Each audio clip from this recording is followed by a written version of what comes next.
He explains nothing. later. Alright, so Esper Party Bus with Fblthp the Lost. So Fblthp the Lost is a it's not an amazing addition to this. It basically just says it draws a card when it comes into play, because we don't have any way to put this into play from our library. So this is basically just like another 2-mana cantrip creature that like works well with Lumbering Battlement when we come through. Fblthp the Lost wasn't the only card that we gained from this deck though with this set. The big thing that we gained from this set, I think, Elite Guardmage is pretty sweet. So this is a gain 3 life, draw a card, 2/3 flyer. So basically, this deck is was already a hard matchup for mono red, and now we have 10 creatures that say when these enter play, gain 3 life and do other things. So gonna be a good time. Oh yeah, we need to be Angrath, because the Angrath drives the party bus.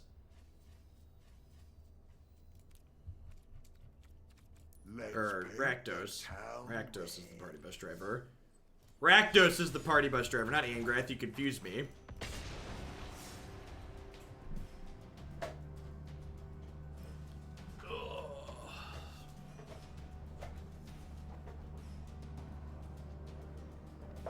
We died at Tybalt, hosing all of them. We can attack Tybalt, thank you very much. So we've been as low as 98% today, and we've been as high as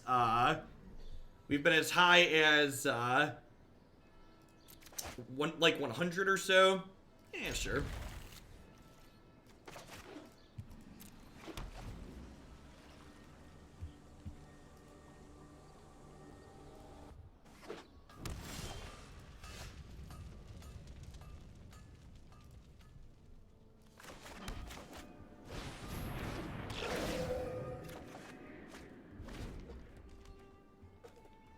He's so scared, chat. There's war going on all around him.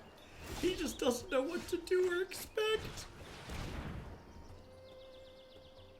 Hey, what are you working with over there? Oh, I have to read cards. Target creature gets 2/1 and gains haste. When you cast an instant sorcery spell that targets creature you control, exile that card instead of putting it into your graveyard as it resolves. Oh, so this just gives you all your pump spells again and again and again.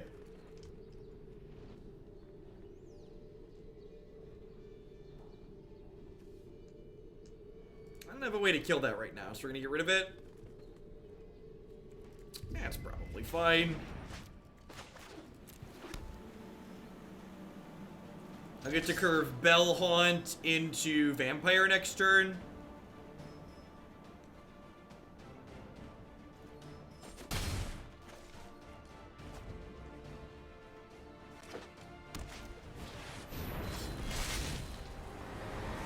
Defend the weak at every opportunity. Prepare for battle. Prepare for battle.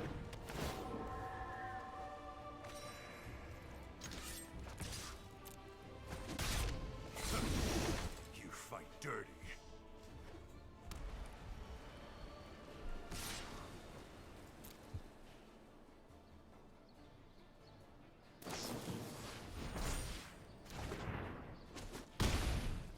Who would win?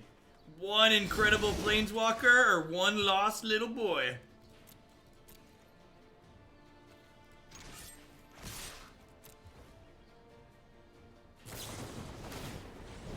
Run! Flee! Go, Fblthp, your people need you! I've fought worse.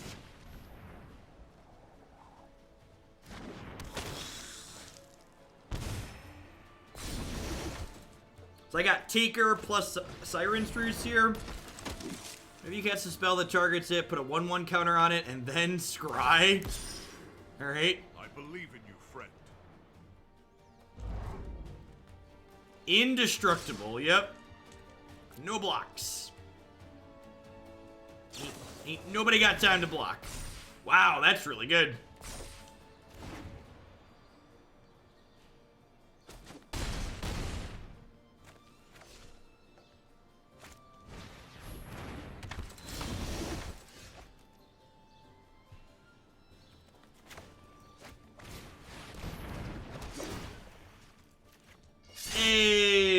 Malevolence, thank you for the 3-month resub. I appreciate that. Welcome back. Thanks for keeping me around. Someone asked what I thought about Blue-White Heroic. I like playing against that deck. I think playing against Infect style decks tends to be fun. They lead to, I think combo decks that tend to be based around creatures tend to lead to really interesting and dynamic gameplay. I think it's when it's spell-based combo decks like what's it called? Like Wilderness Reclamation, that things tend to be medium. This thing has haste? Did that give it haste? Yeah, it did. Yikes.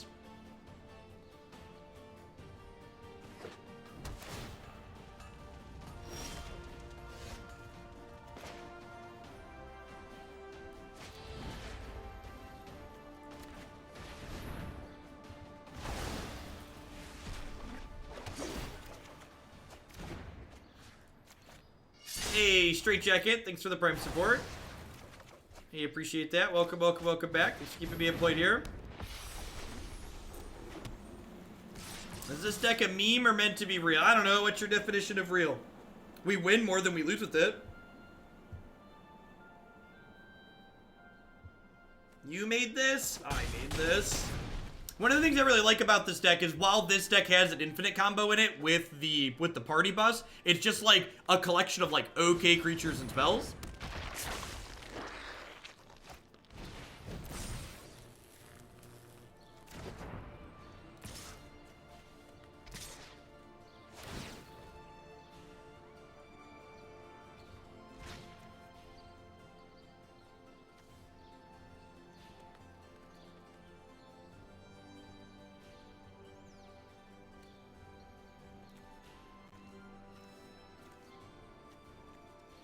So they can give this one attack.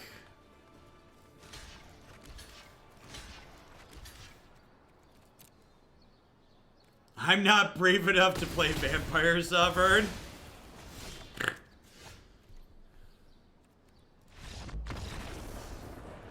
Got ourselves a Slapcaster Mage. Well, thanks for the support, Jacket. I appreciate you keeping me around. Alright, so Mortify's probably good. Contempt's probably good. Cast Down's not particularly good here, because it misses their Angel. I guess it hits most of their other stuff, though. I'm going to trim this because it loses me life when it comes into play. I'm not sure that Kaya's good enough. They have... Do you think they have other 1-drops other than the Hunted Witness?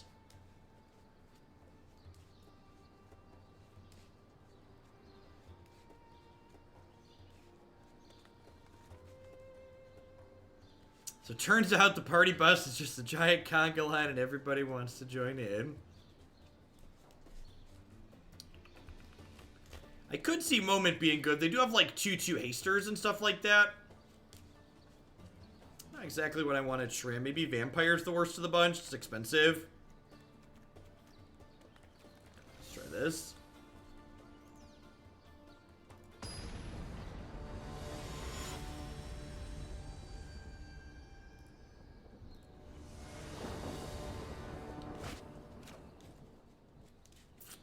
This probably isn't good enough, right? Like, my opponent's deck's got a little bit of an aggressive slant to it, and this hand just doesn't do anything till turn 4. Yikes. Zeekden, thank you for the half a year. I appreciate that. Thanks for keeping me around. This one has a scry. This one, it's like not amazing, obviously, but it's got a scry. It's got all my colors. London Mulligan win, right? I agree. If we were London Mulliganing, I almost certainly would have kept would not have kept this hand.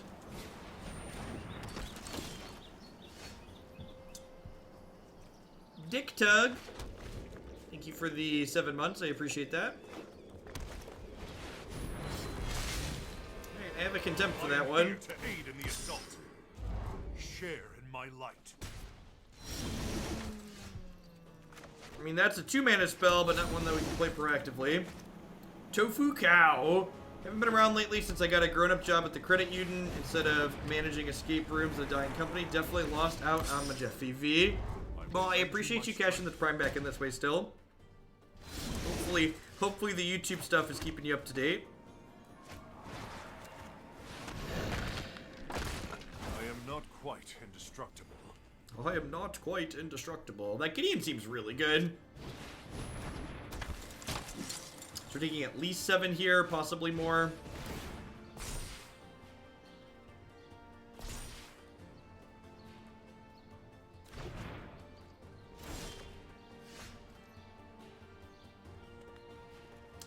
Whoa! They clicked through their combat step.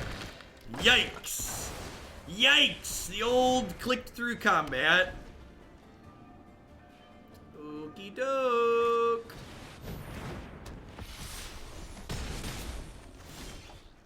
Listen, chat, we've all been there, okay? We've all been there. Oh no. Oh no. Oh no. I didn't realize that was a card they play. Wow, that card's good. Deal 4 to a creature you control. That's like absurd with their stuff. Yeah, I didn't play the land down. I could have Siren's Ruse that.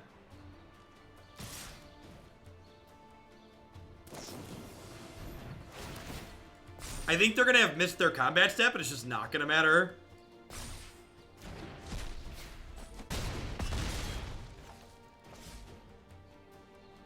It's a 1-mana instant that deals 4 damage to a creature you control, and deals 4 damage to a creature you don't control, and 2 to a creature you do control. It's a combo with Feather though, because it comes back to their hand. I don't have any sweepers in our deck, so we really don't come back from a position like this, unfortunately. Wow, it triggers that too. It's a really neat build.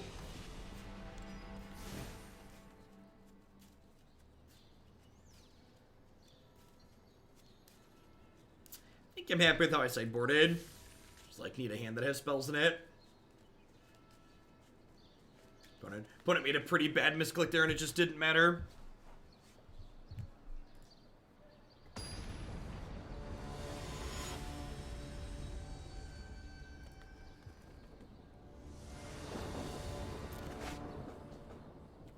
Yeah, this is great. Hostage Shaker seems quite good here. Thought Erasure also decent. Poke a hole in their plans.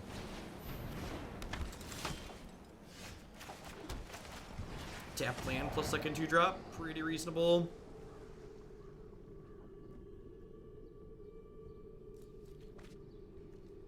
Gonna bend that. Just need to work towards our 4th land. Nope, it's just a 1/1 draw 1 in this deck. Basically blue Elvish Visionary. Hostage Shaker notably looking pretty poor here in the face of a bunch of lightning strikes.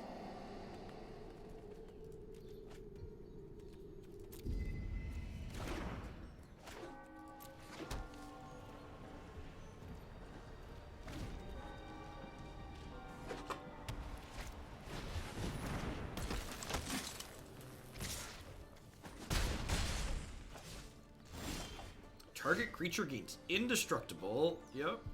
I think I'm shocking this in and just contempting this.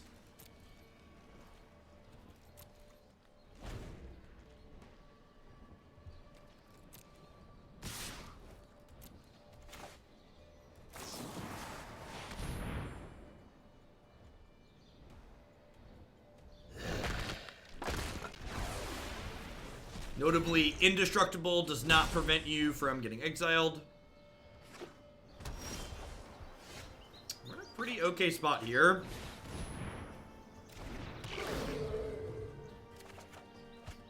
Another Contempt is good for us. I think Flibbit's gonna get tucked under a bus here, probably.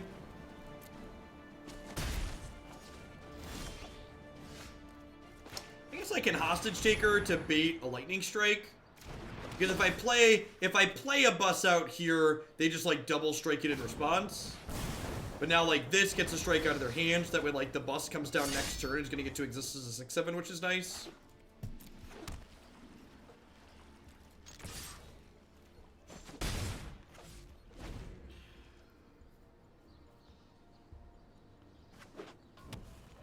Put it flooding out here a little bit.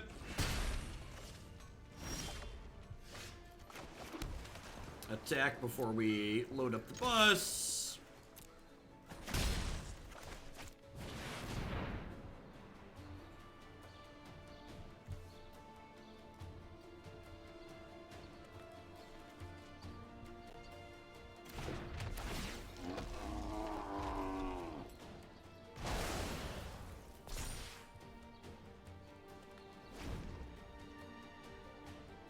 I'm like, this is just like a 6/7 with Vigilance, which plays offense and defense simultaneously pretty well.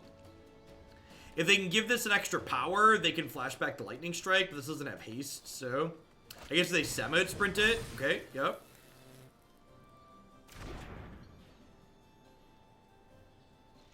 So, I can't block either of these this turn, because this is going to target Lightning Strike.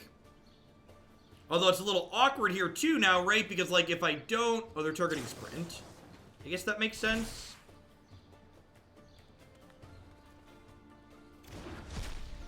Do I just block here? It saves my removal spell for something else and lets Fblthp cantrip. I guess they're gonna burn... No, I guess they can't use Sheltering Light to protect this because then they can't Lightning Strike to finish this.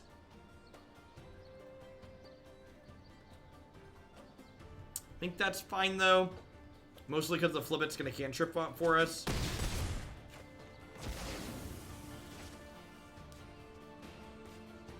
So I expect we'll see them strike the bus down.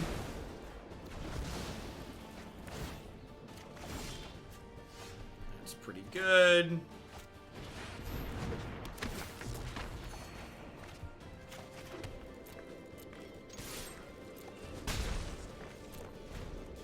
Memorial to Folly is pretty great too. One of the changes I made to this build, in addition to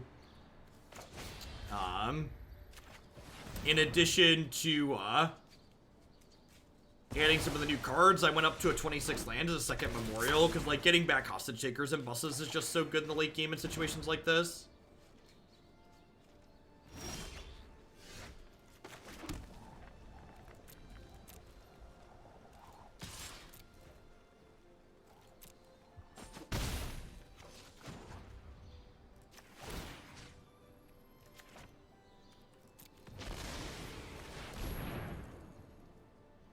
I like that it confirms what I'm selecting there, which is nice. Like, confirm that you're submitting this for only one thing. That's probably especially good for cards that, like, select multiple things on the prompts, just so you, like, have a good visual representation of how many things you've clicked on. Things like Find for Find Finale, that's probably very useful for.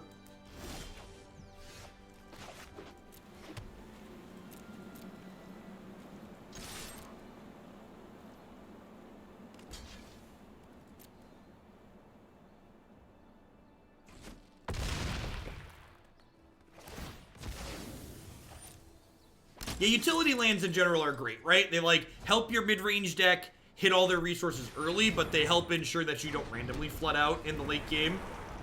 They allow you to turn your land into a spell. Oh, you know what? I should probably wait and draw a card for the turn, because if I had Hostage Taker... I guess if I had Hostage Taker, I could just Hostage Taker my own bus and be fine. That's probably the play, actually.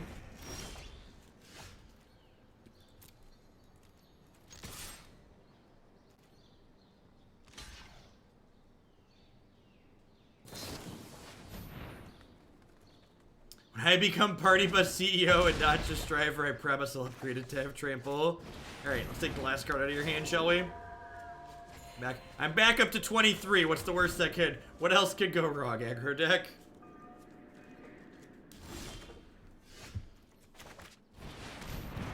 How about 26?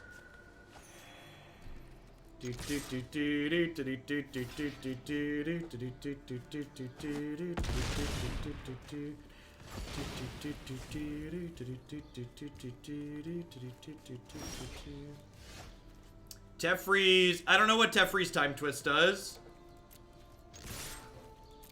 Is that the one that returns at an end of turn? It enters the beginning of... Now, the Siren's Ruse is much better. The Siren's Ruse not only draws a card with Hostage Taker, but getting our card back immediately is very important. Because we want to be able to, like, re-trigger into the battlefield effects right away. We don't want to wait for their value.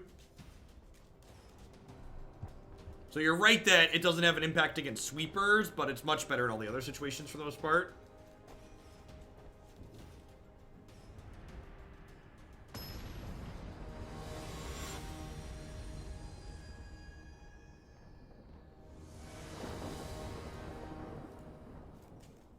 Where did Matthew go? He went off to be an adult somewhere.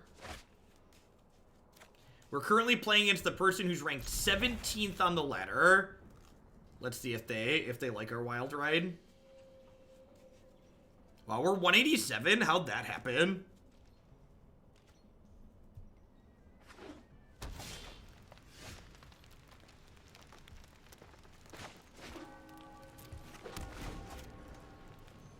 I don't know, Jerry. We haven't actually played that many things yet, and like a lot of the people we're playing against aren't really trying new cards.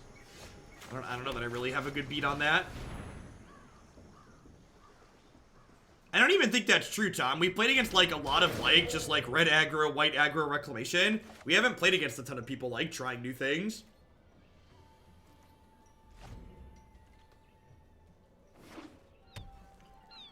He says this is opponent's playing team of reclamation.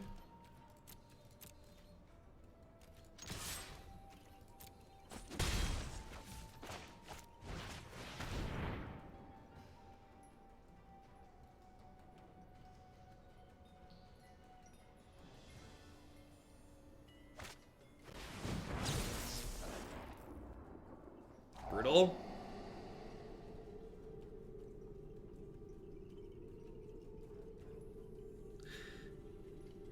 I don't make promises I can't keep party bus driver, so something like that is something I would guaranteed forget at various points. People that spend money to get all the new cards are mostly still at work. In the US, that's for sure. Yeah, they've got a bunch of sweet new frames on different things. Like, copies have new frames. Niv Mizzet, cards that can't be countered, have a new frame, which is sweet.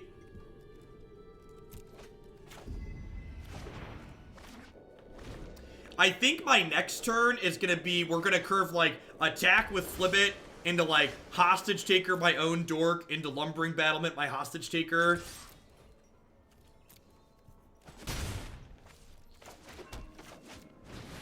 Because they could have Hydrate Crisis, but if they're... The fact that they have Root Snare makes me think they could have Hydrate Crisis.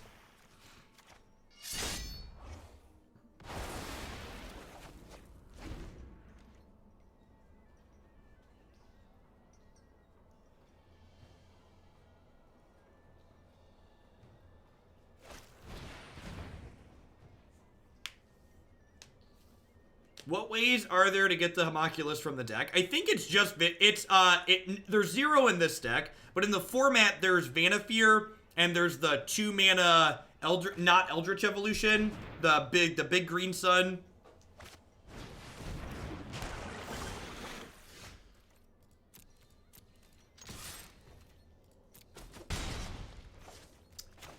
I think I'm gonna... Do I just get this down to hit them harder? I think I just get this down to hit them harder. Oh, Vivian's Bow. That's true. I forgot about Vivian's Bow.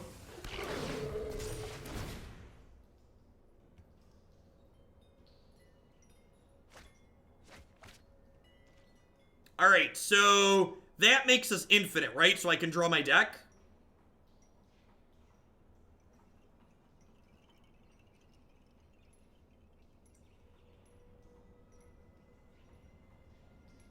So I can draw my deck next turn. Does that get me to anywhere useful, though?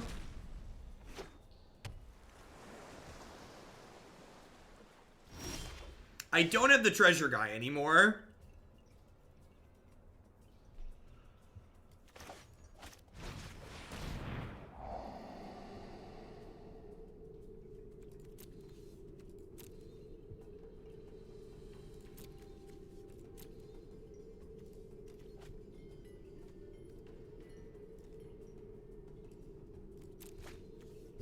We don't have Labman Jace. He's triple blue, right?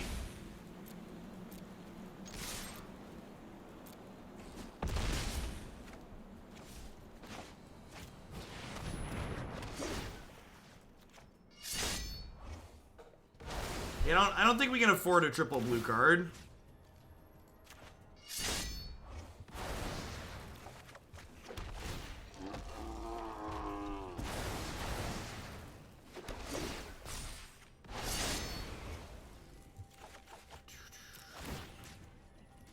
Play auto order triggered abilities. Yes, please.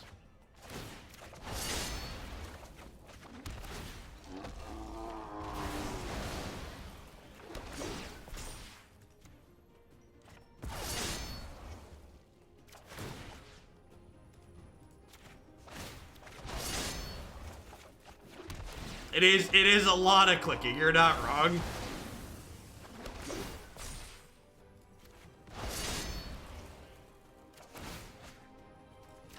I think I just keep going until we're in danger of roping, or like we have most of our deck.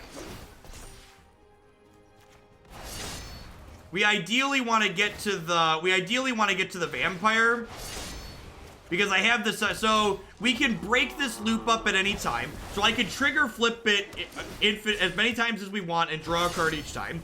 And then eventually we get through our deck and we find the vampire, which drains them. And then next turn we play the vampire and then play Siren's Ruse to get the combo going again.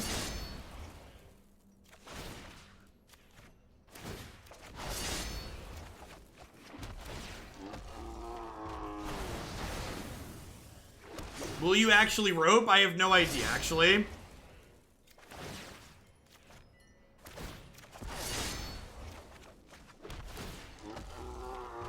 If you haven't seen this deck before, we played a bunch of it last season.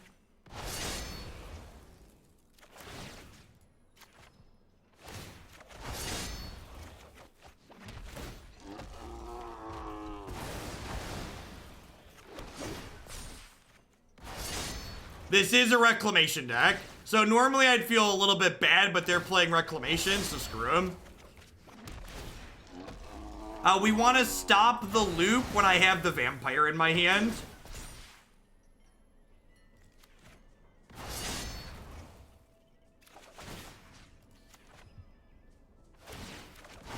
This is what happens when the bus drops below 50 miles an hour, right? Thanks, Davis. I appreciate it. Yeah, the whole notification system on Twitch has been wonky since they changed things up. And then we're going to have to, like, manage discarding to hand size here in a second.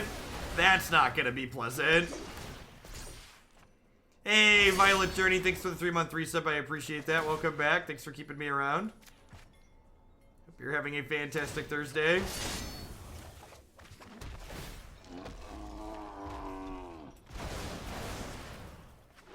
Are we on a farm? Yep. Moo cow. Yeah, that's the wrong vampire. Where's my siege rhino?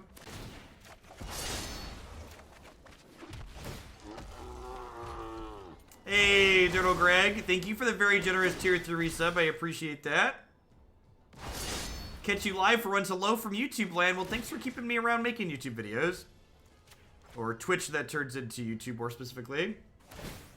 I will, I'm going to be live into the evening for the next couple of nights here, so people that can't catch my daytime schedule will be able to do that. I'm so glad we're not playing a bus round every time the bus enters, right? That would be bad.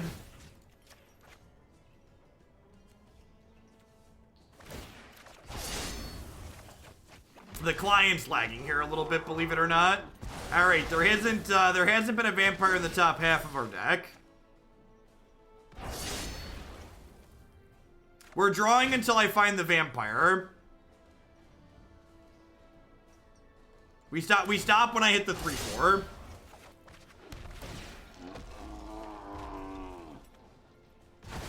I'm just like kind of unfortunate, haven't found it yet.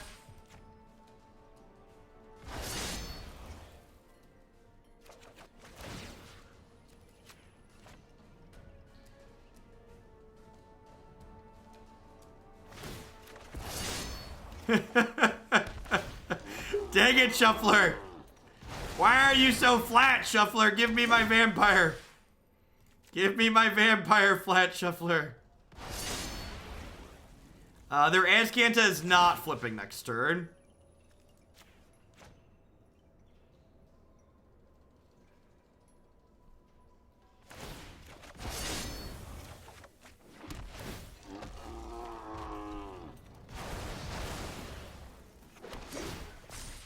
These creatures must feel really sick from all this summoning.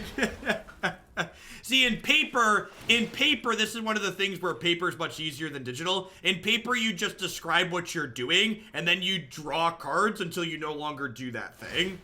So you wouldn't have to keep sitting here moving all these things around. There's the vampire, huh? All right, I submit 0 now.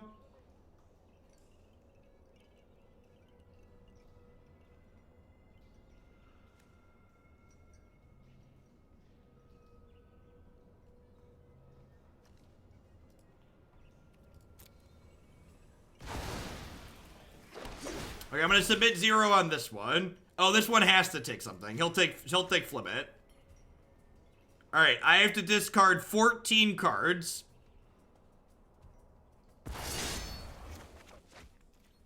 Oh, I should tuck the bust. That's probably a good idea. 1, 2, 3, 4, 5, 6, 7, 8, 9, 10, 11, 12, 13, I need one more, I think.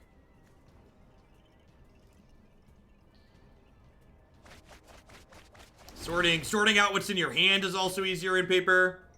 So, next turn to kill them, I play my 7th land, play my vampire, and then Siren's Ruse this hostage taker to start the loop up again. And this time when we loop, we don't include Flippin' in it, we just include the vampire, and the vampire drains them out. They hit Wilderness Reclamation. If they hit Reclamation, we might lose the game. If they hit Reclamation, we might not get another turn.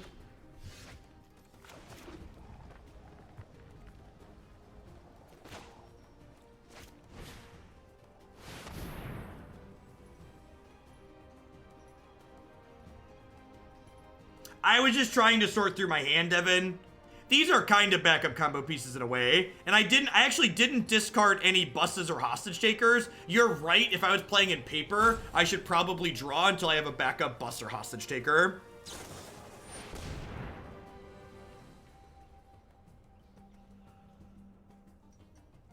Wow, that's brutal.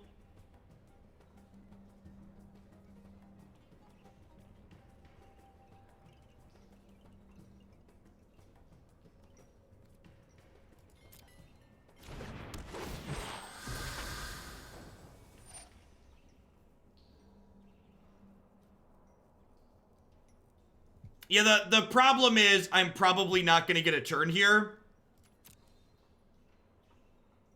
The problem is I'm not going to get a turn.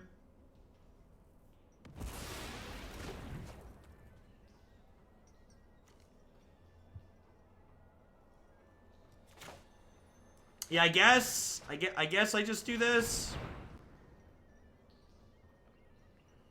I did keep Thought Erasure for a reason. Yeah, their Azcanta's flipping next turn.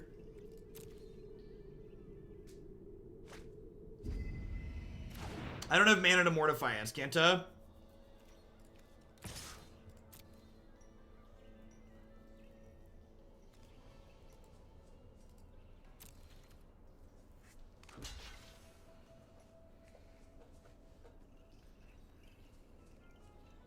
The good news is I can re-combo them next turn.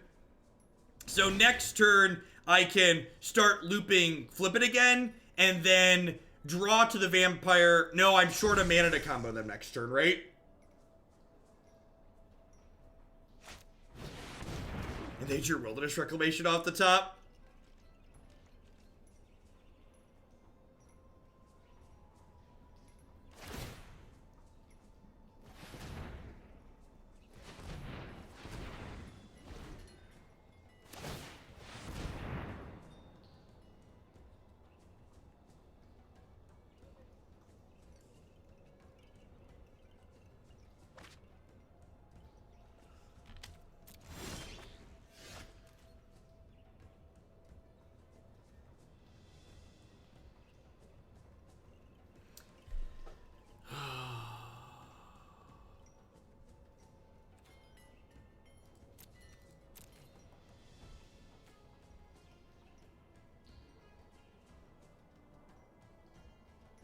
They took a Sinister Sabotage off their thing, chat.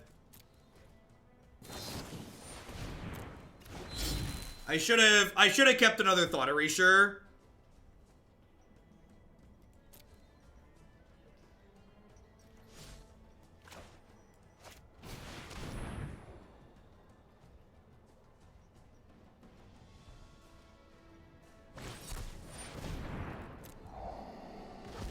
And there's a good chance we don't get another turn from here.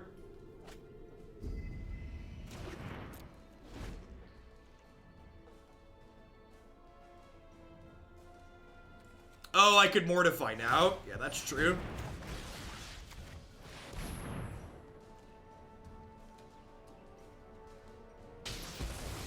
Alright, JK, we get a turn.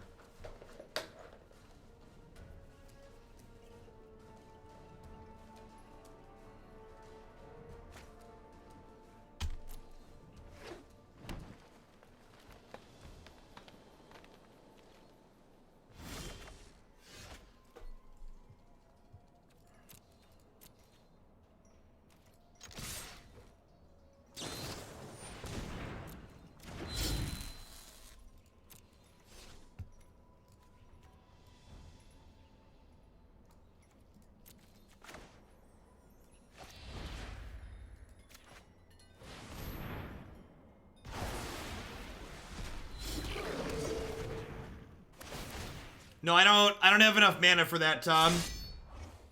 The vampire costs 5. Yeah, I'm gonna draw to Bell-Haunt here.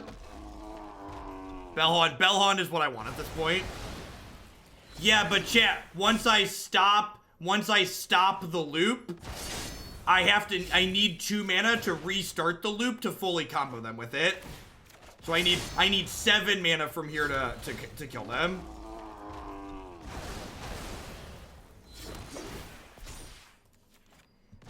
I guess I should check and make sure there's still a Bell-Haunt in my thing, huh? 1, 2. Yeah, there's still 2 Bell-Haunts in my thing. I cut the Pirate Treasure guy from this build. And even if I could do that, that's like incredibly tedious to do on Magic Arena, which is part of the reason I cut it. Because you're right, if I had Sailor of Means, and technically, if you're playing this in paper, you should definitely have 1 Sailor, so that way in instances like this, you can flick it and then like say, okay, now I'm gonna make infinite mana, and then I'm gonna restart and kill you.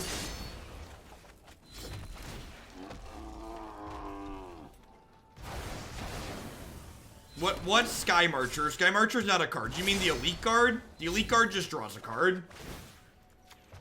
It gains 3 life and draws a card.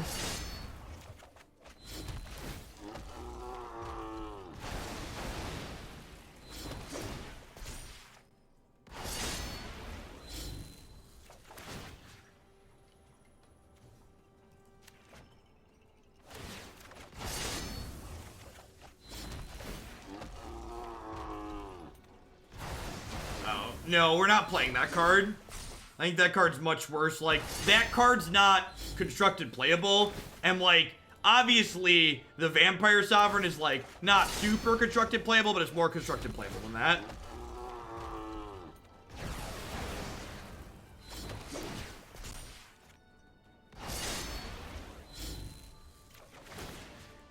God, where are my things at?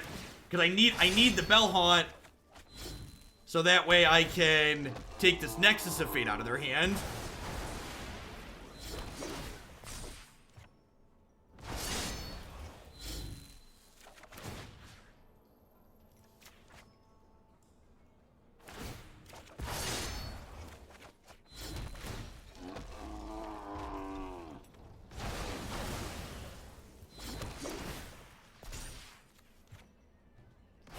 Hey, what's going on, good, bad, and ugly?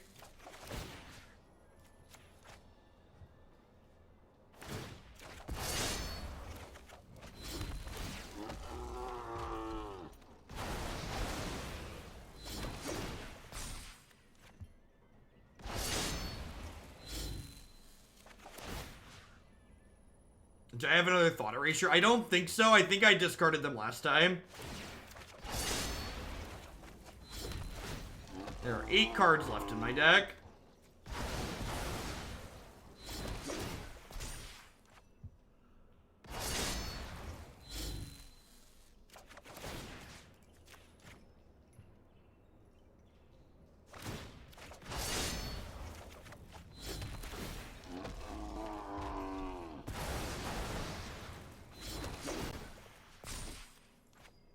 I have no idea what you're doing, but it looks amazingly janky. What's going on, Game God? Thanks for the 2 months. We're making a Nexus player regret their life choices. There is no nobler task than this in the current standard format.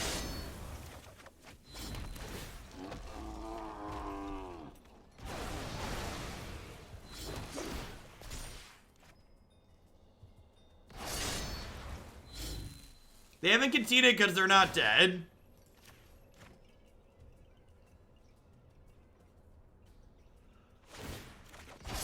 Yay, we did it! Alright, alright. Alright,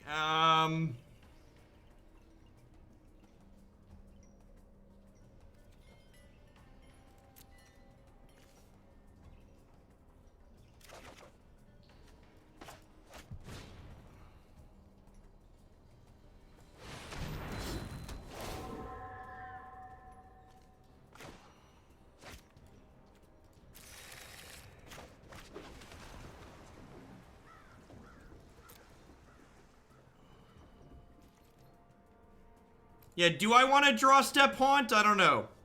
It's a good question.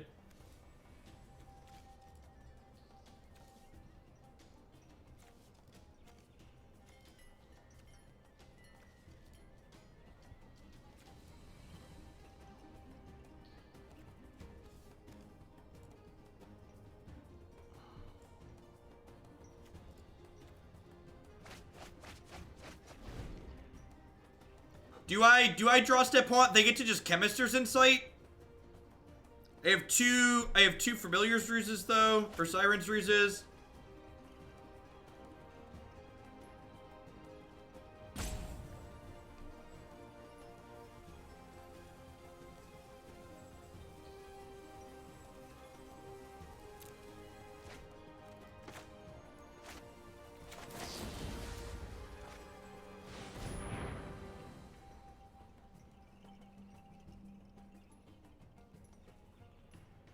Well, the problem is they have, like, Chemisters, and they have Azcanta here.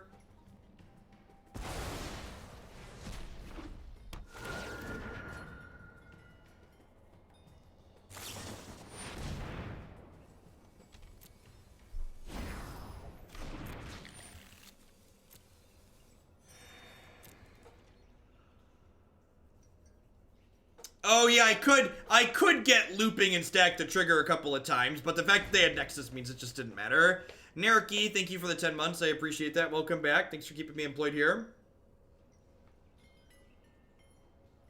Alright, so I assume they're gonna activate... Actually, I guess I don't know what they're gonna do.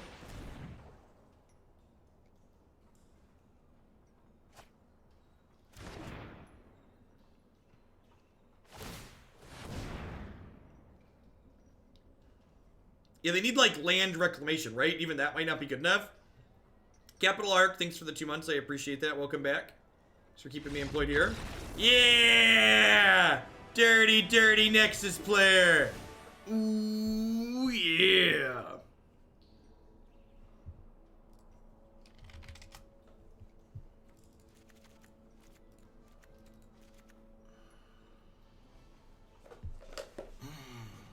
Yeah.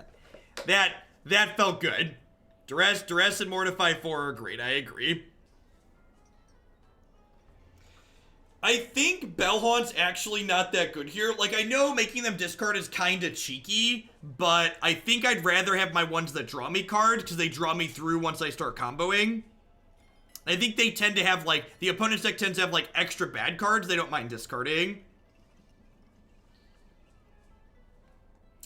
My opponent's also pretty unlikely to kill my stuff, so I think I'm going to trim a Memorial, especially on the draw. I need 2 more cuts here. They're bringing in Ooze. Maybe. I mean, I have 4 Mortifies. Like, that kind of covers that. I don't think I want Kaya. I need 2 more cuts already. Like, what are my last 2 cuts as is?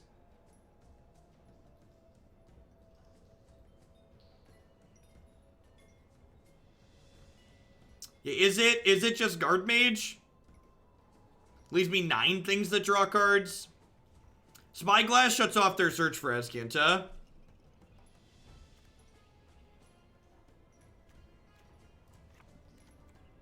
I like that idea. Let's cut a Ruse, because all it does is reset the loop, and that's not super useful. Okay. Yeah, I like that. I think that seems reasonable.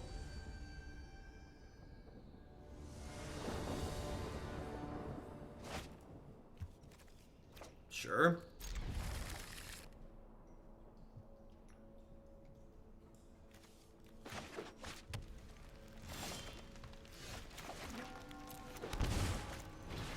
I hope you liked your opening hand, because you're not about to keep it for much longer.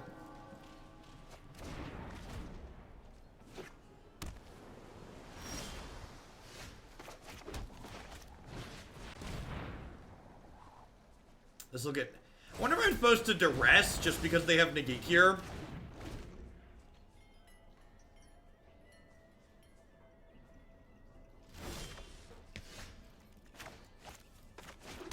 Oh, they don't have a land. That's good for us.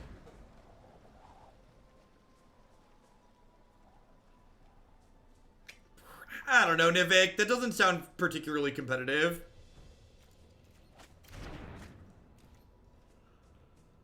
Hey, Camban. Thank you for the 12 months of support. I appreciate that. Welcome, welcome, welcome back. Thanks for keeping me employed here. I guess it would just be... So, like, I guess it depends on what it looks like, Nivik. Just submit it through the forum. A full-on control deck that just, like, doesn't bother to win the game and, like, has those as eventual win conditions is fine, but, like, Turbo Mill is probably not good.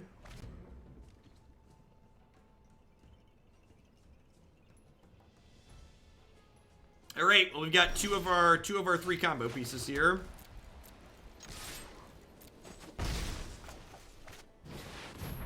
This one hits like a bus while it's waiting to combo.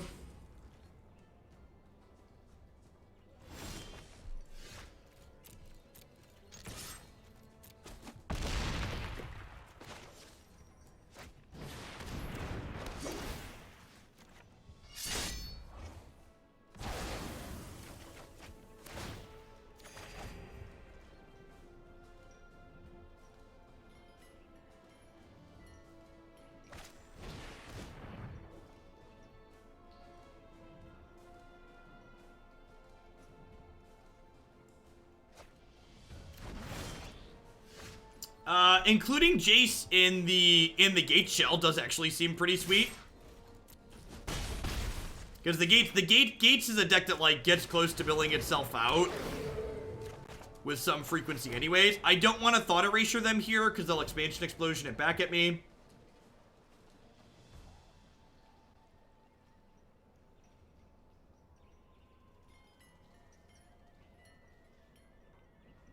End step, I'm gonna Siren's Ruse my hostage taker.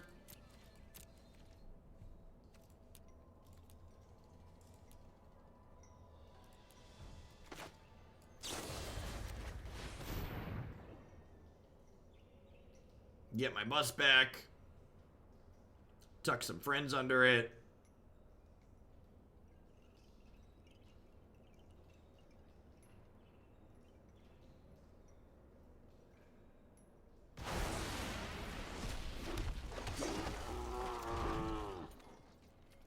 So I want to stack this so Lumbering Battlement resolves first, I think. So this can target whatever, but I want Lumbering Battlement to suck all these dorks up. This is my 10-11.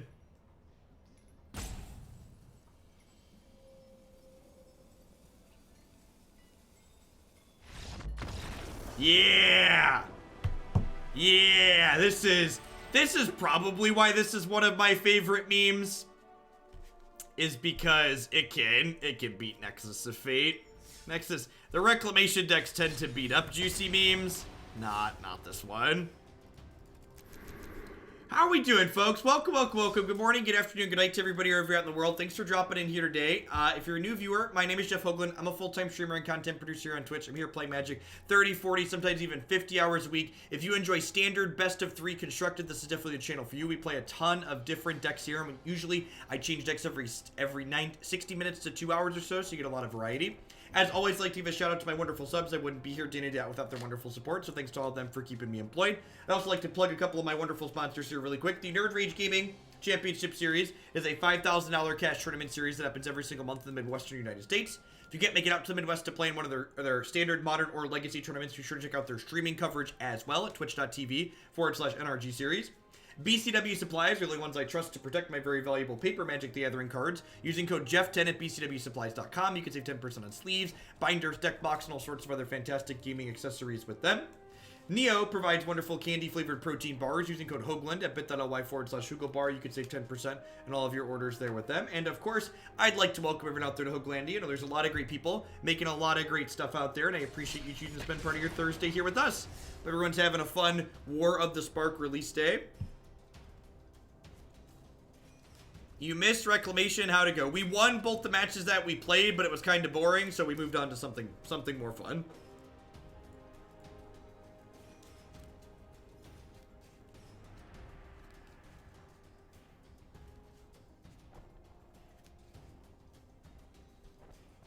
It's now his favorite card. He's thumping all his friends with the deck. That's great, Zick. Plebs are us here for the next match. Sure.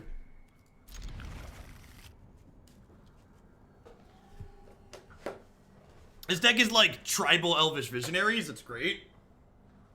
Man, what if we accidentally sneak into the top 1,000 playing memes? How great would that be?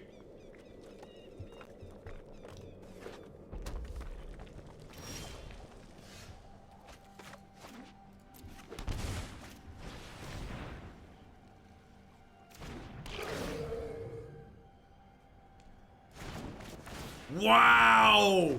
Wow, way to send him running scared back into my deck. That's so rude. Yeah, we are currently ranked number 94. That's not 94%. We are number 94. Yeah, I mean, this is the highest we've been today. We've gone from like 98% to like 94 and back again, like twice almost. The ladder system is super volatile, and it gets even more volatile at the end of the season. Yeah, I think I'm okay with Flip It here.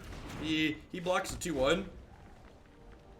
What's my highest rank ever? I think we have a picture in like 50th or something close to that. This deck's red matchup is really good because of cards like this. They might just throw both of these at my face here in response.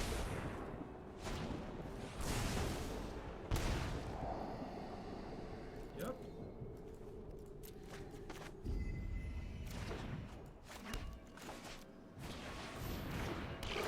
There and back again, the MTGA ladder story. Yep. Don't chain whirler me. Don't chain whirler me. Light them up. They're on fire. No! Flip it! Run! Hide!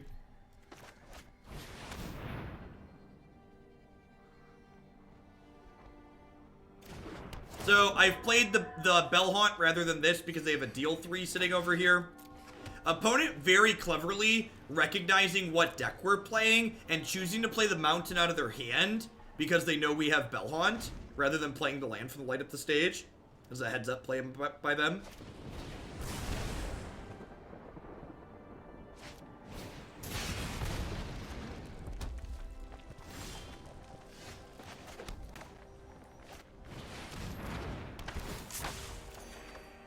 Into Bant Bugler? Yeah, probably. This card's really sweet with Bugler, huh?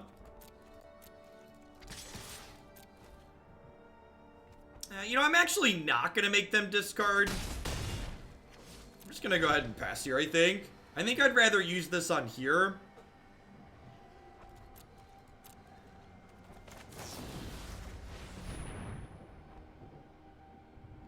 Did you like Lightning Strike or Wizard's Lightning? I'm a little bit sad, I guess, but...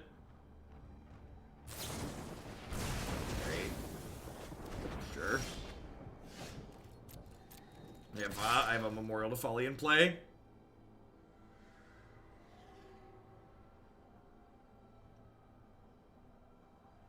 They're gonna need like 2 to 3 really good turns with an Experimental Frenzy to come back from here. I'm gonna go ahead and cast this as a Surveil one.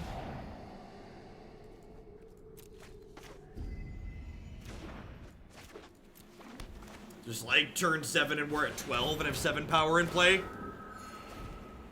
So even if I draw a land next turn, I can activate this and play the Elite Guard in the same turn.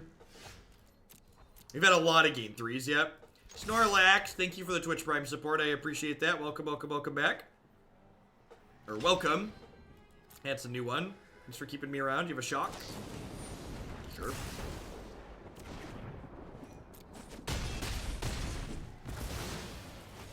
Uh-oh. Sounds like my monsters are home. I think I'd rather get the one with 1 less power that draws me a card. I don't have lethal on board regardless of which one I get, so I'd rather pick up an extra card, I think. They could have a good turn with Frenzy here and get back into this game, but otherwise we're a pretty strong favorite.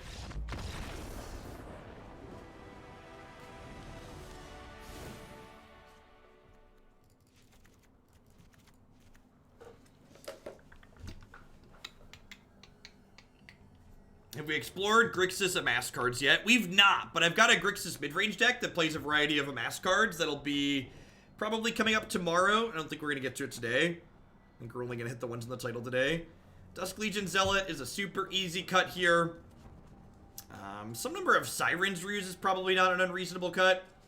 What's going on, Prince Day? Maybe Thought Erasure is just the trim, actually. It's like okay on 2, but it kind of has diminishing returns as the game goes long. And like I have Mortify to beat Experimental Frenzy. Let's try this. The music track inside of the sideboarding there is real weird.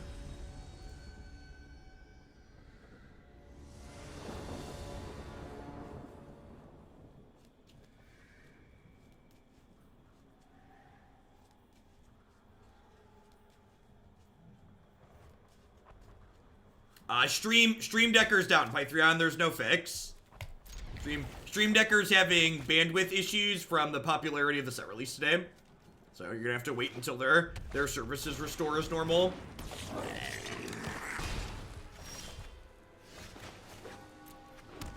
think it's pretty good. It needs some lands, but like Fblthp gets us a draw, which is nice.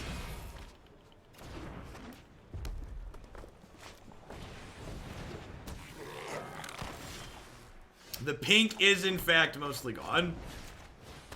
Gobble, gobble. Another Moment of Craving's not bad. Like, as far as, like, non-land draws go here, Moment's kind of towards the top.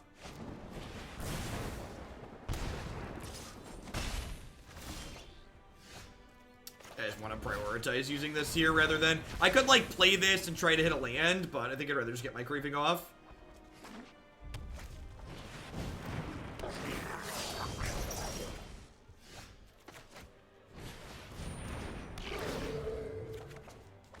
Yikes. I think I'm going to cash this in as a gain 3 here.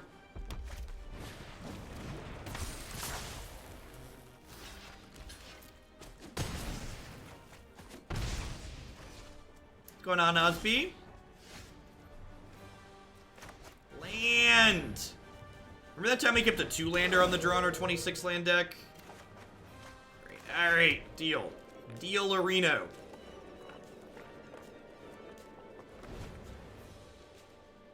Yeah, it is doing he's doing an excellent Revitalize impression.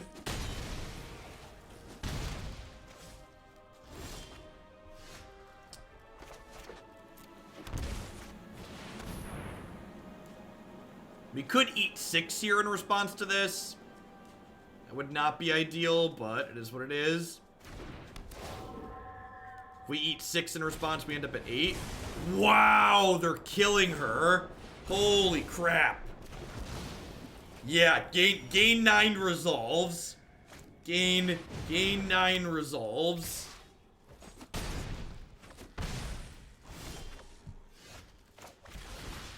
That one, get rid of it.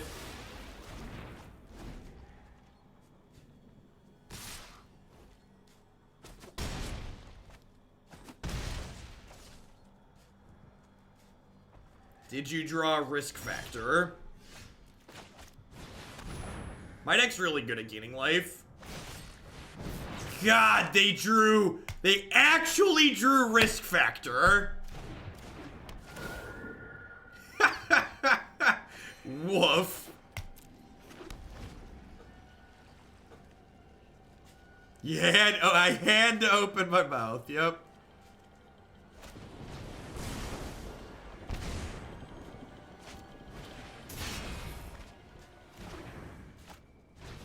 Wow, that's brutal. Holy crap. We almost won in spite of the fact that we didn't draw a third land till turn 6 or 7 there. Moment of Craving was good. It did its best. We tried to hold on for as long as we could. I mean, that had nothing to do with mono red. This deck's mono red matchup's very reasonable. Like, sometimes magic just happens. Sometimes you keep 2 lands in your 26 land deck on the draw 2 extra cards, and still don't have a third land to play till turn 4, 5, 6, whatever turn that was.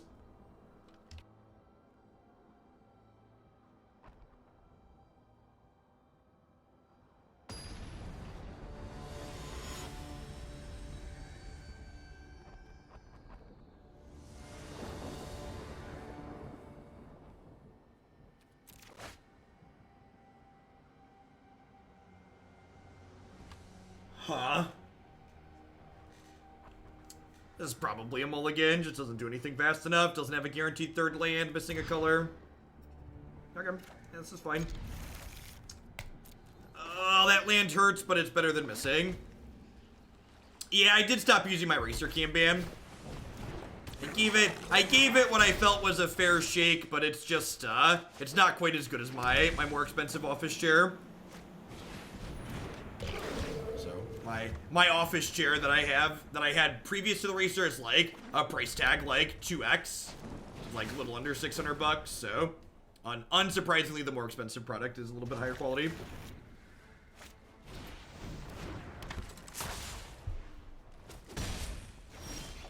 All right, so I want a Moment of Craving this now, so that way, in case they have Wizards Lightning, they don't have a Wizard to get a discount.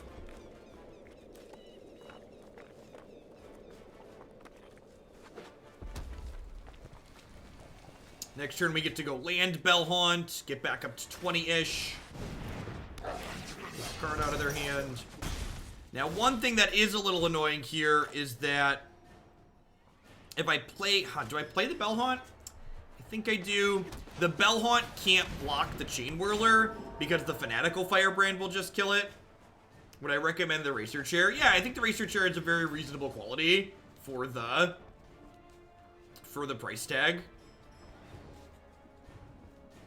A couple of my buddies have the Racer and they're really happy with it. It's like if the Racer was what I had, like if I didn't already have this office chair, I wouldn't like go out and get another chair because like the Racer was fine. I just like had this one that I've already spent money on that I knew I preferred a little bit more, so I switched back to it. I think I just take this hit here. I don't want to just Mortify the Chain Whirler, because the Mortify is like my Experimental Frenzy insurance, which is one of their ways they claw into this game. I think it's important that I have a way to take that off the table.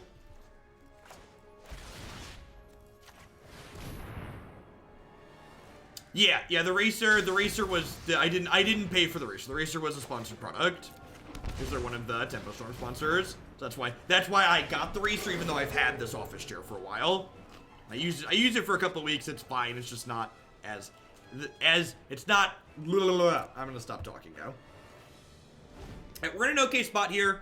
Kaya can hopefully help us get going. I guess I have Memorial here too, so I could like throw this away eventually, and then. How do we feel about Kaya exile this? I think I like Kaya exile this because that lets Bell-Haunt block this profitably. The crueler the opponent. That seems like pretty reasonable.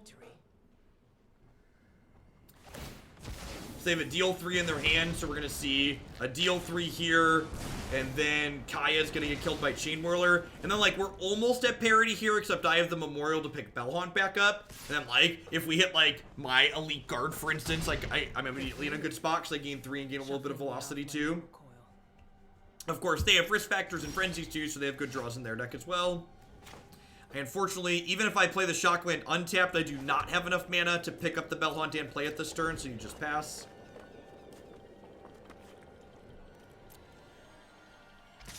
So we're going back to 11 here, but I'm going to pick Bell-Haunt back up and go to 14 again next turn. And they have 2 cards in their hand, so, like, I suppose we could take 6 in response, but if we take 6 in response, we're still going to be at 8, and we'll have the superior board position with the Memorial to Folly still.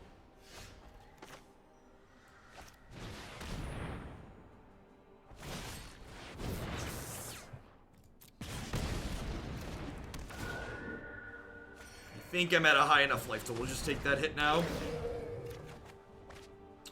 Ooh, that's a good one.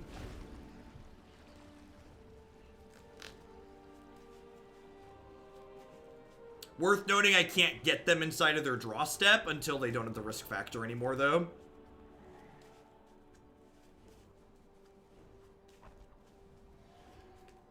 Yep, I agree. Opponents use their resources very well this game.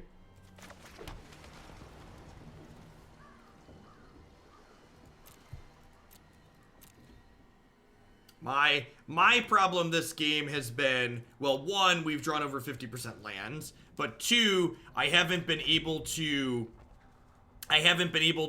apply any pressure, which is giving my opponent a chance to, like, draw burn spells out of this.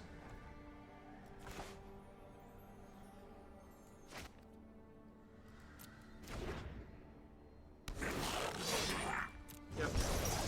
Hopefully they attack with this, and I get to blink this inside of combat and eat this. Would be ideal.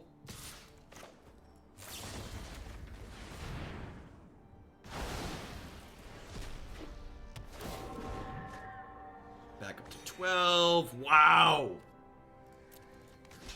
Well, that went better than expected. What's been the deck of the day? This one's been really good, and the blue-red Ral deck we played today was really good. I think I just hold on to that. I think I'm just so far ahead in the average top deck race if I can just, like, turn off an Experimental Frenzy.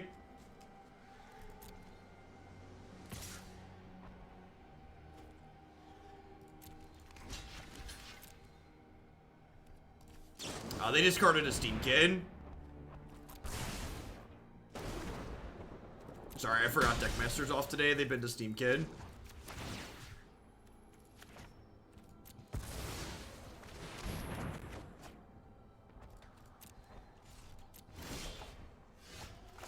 Back up to 15.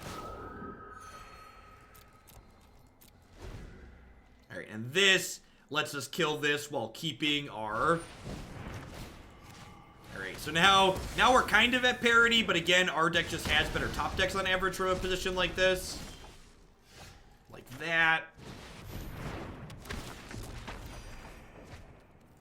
Just back up to 20, go.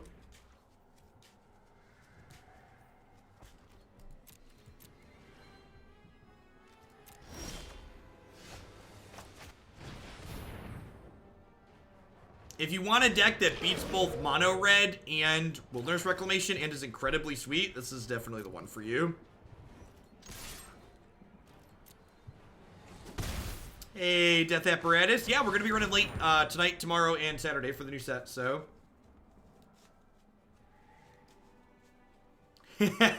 Right, Beetle? Alright, well, opponent making a little bit of a mistake here. They could have waited. I was going to Hostage Taker my own Guardmage there, but they could have, because they didn't wait till I targeted it, I now got to do this. Wow, super punished for using Hostage Taker aggressively. But I guess if I hadn't used it aggressively there, my opponent would have, you know, no justice. My opponent would have had the lightning, so it wouldn't have mattered really.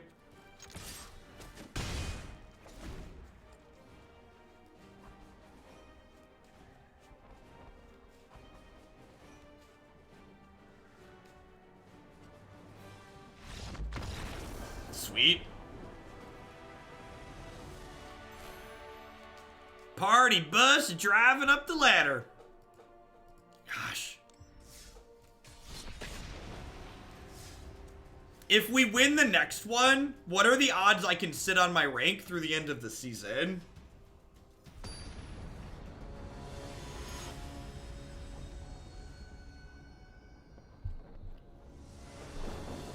We're technically going down the ladder. That's true. Is that why we're going so quickly? Because we're rolling down the hill?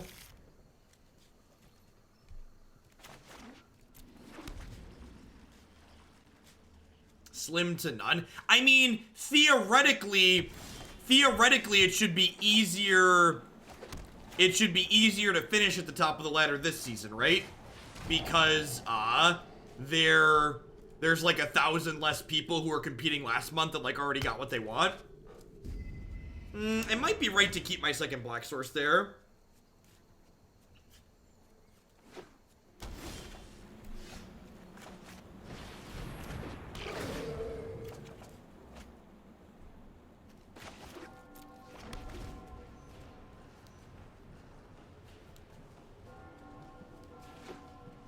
He's not gotten the party bus lost. He's actually been pretty reasonable.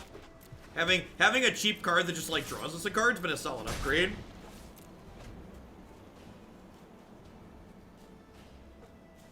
I think we're not gonna have to worry about getting too high, because this matchup's pretty rancid for us in my experience.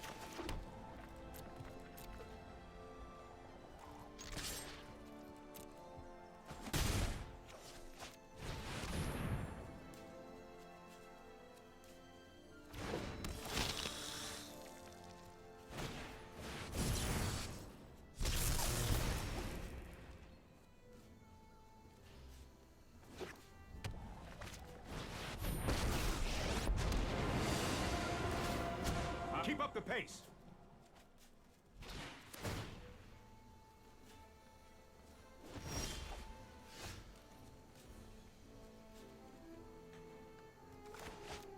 I'm probably gonna concede from here. Feels like we're solidly into garbage time at this point.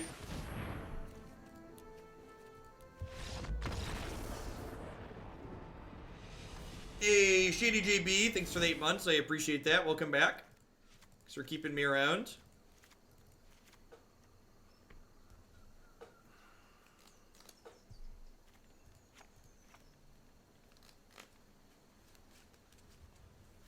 I think I just cut the Mortifies. Siren's Ruses are pretty mediocre too, because they just like keep my board kind of clean. I think this is fine.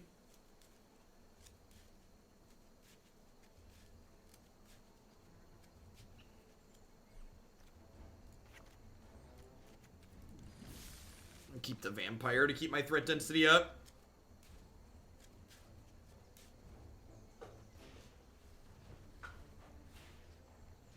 Two CMC is too cheap. No, I don't think so. There's been a variety of negates plus printed over the years. I think it's reasonable for that type of thing.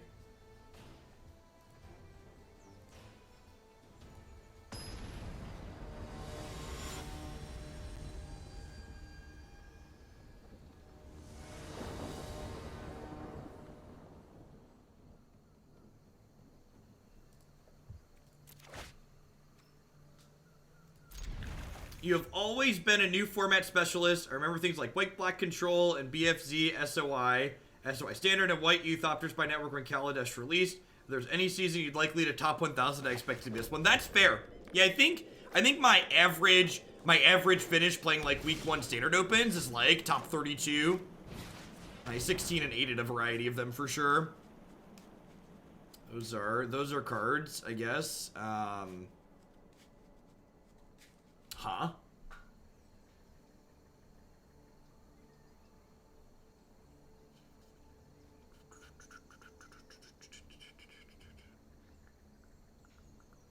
They all just kind of do the same thing, right? I think it feels kind of weird, but I think I'm actually supposed to take Chemist's Insight here, just because, like, it's a 2-for-1 to take the Chemist's Insight, right? Like, obviously they still get another 2-for-1 jump starting it later, but I'm taking the front half of their 2-for-1s.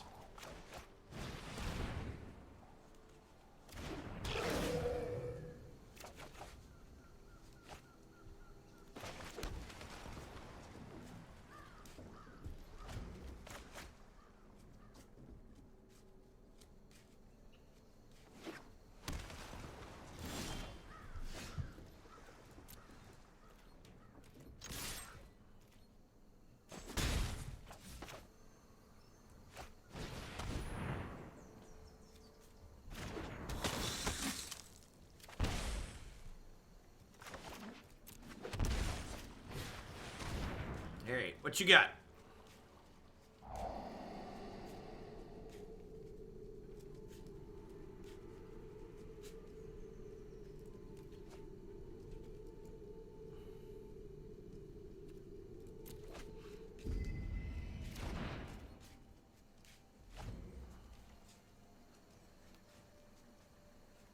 These Sorcerous Spyglass is not looking too hot here. Alright, that's actually pretty sweet for us. Them tapping out there means that I get to go ahead and load the party bus up. And the Azcanta is eventually something for our Spyglasses to do.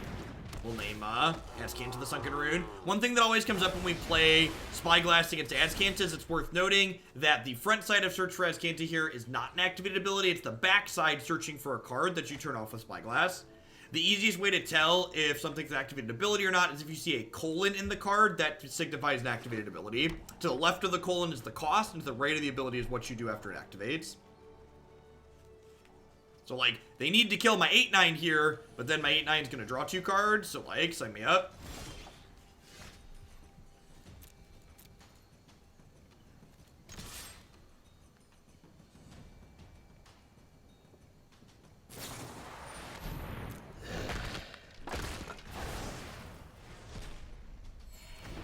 YouTube video, that's a good suggestion. I forgot I post those in the comments.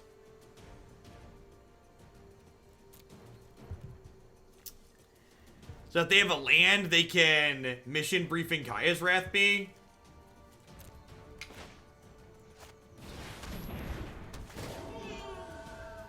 Hello, oldest son. I can't eat chicken nuggets. You can eat chicken nuggets. I can't get ugly. I can't get ugly. You want ice cream? Yeah. Did mom tell you have to eat chicken nuggets to get ice cream? No. No, I'm not. Alright, so I'm gonna name Teferi Hero of Dominaria here. Just preemptively. I don't want to preemptively name this because that'll stop them from flipping it.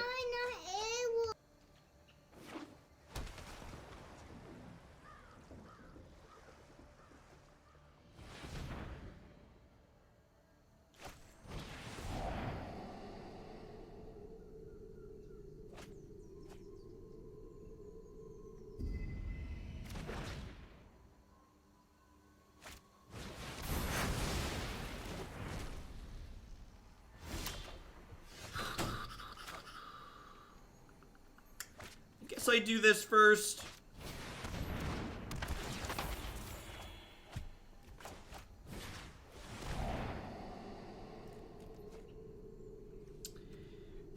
Vampire Sovereign. Is that better than my average draw? Probably.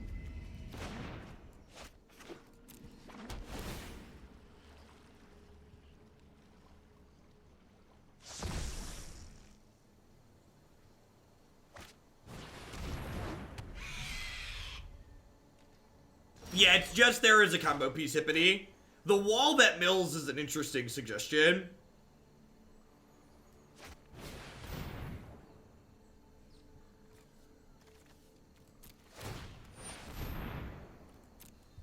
So they're activating in response, because once I name something with this, they can no longer activate. Azcanta the Sunken Rune. They found a removal spell, but I found another flying blocker.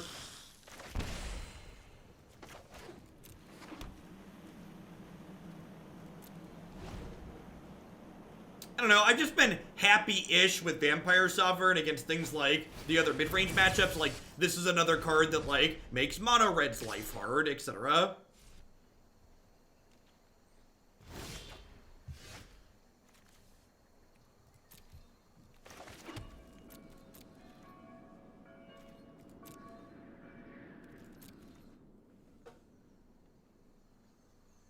We might see, like, removal spell, end step, and then untap removal spell. This, if they don't have a third removal spell after this, though, this will give me the chance to end step Memorial to Folly my Hostage Taker, untap Hostage Taker, take their thief, play their thief. So if they don't have another piece of removal here, I could be okay.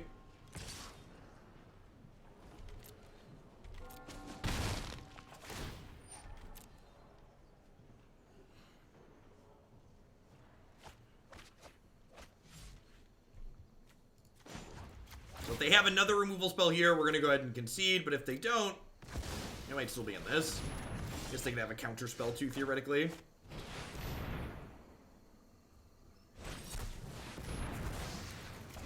We're just not going to keep up from Thief of Sanity hitting us again and again and again here. Lost 103 spaces. Yeah, I'm just going to stick to the not having any expectations for the ladder at the end of the season because it's just way too volatile.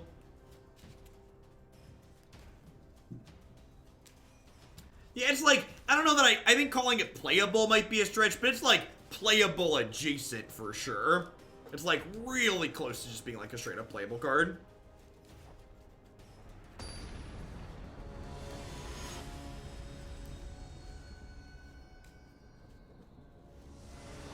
Yeah,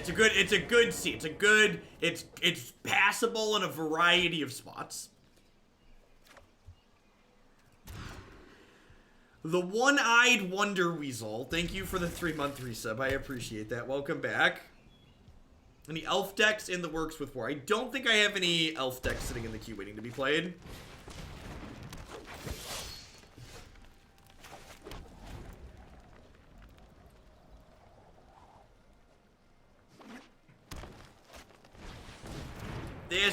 This matchup's probably tough for us. We're good against red aggro because our creatures block theirs profitably. Against these green-based aggressive decks, our 3/4 Bell-Haunts tend to get outclassed pretty quickly. Missing our colors and our lands in general here also isn't going to be very helpful. The Grixis deck was alright. I'm not sure that I like playing it as a full control shell. It's probably better suited as a mid-range deck. Nicol Bolas was really impressive. As a powerful 5-mana planeswalker for sure.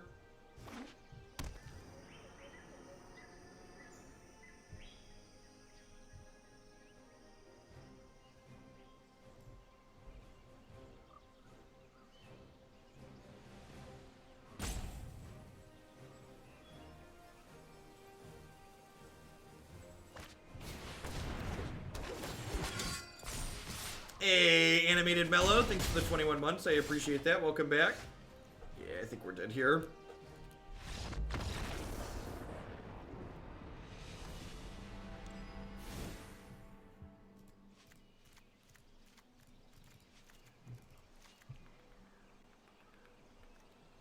These are definitely bad. I think I don't need this combo piece at the top end.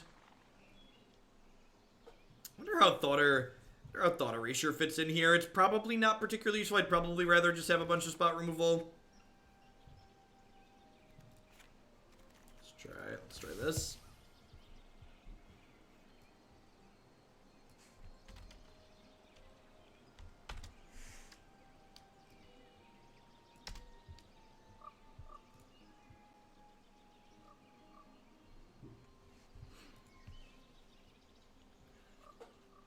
For people who are my regulars, my schedule is going to be a little bit different. So the Mythic Championship is going on tomorrow, Saturday, and Sunday. But the Mythic Championship's in London, which is 5 hours ahead of me.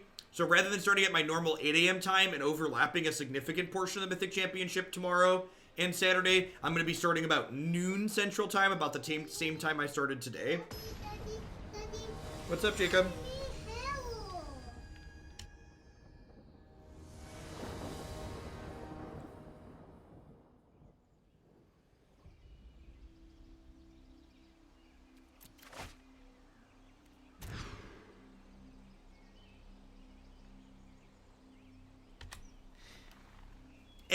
Emalv. Thank you for the 15 months. Welcome back. And Banana Taco coming in hot with the brand new Prime support. Thanks for keeping me around.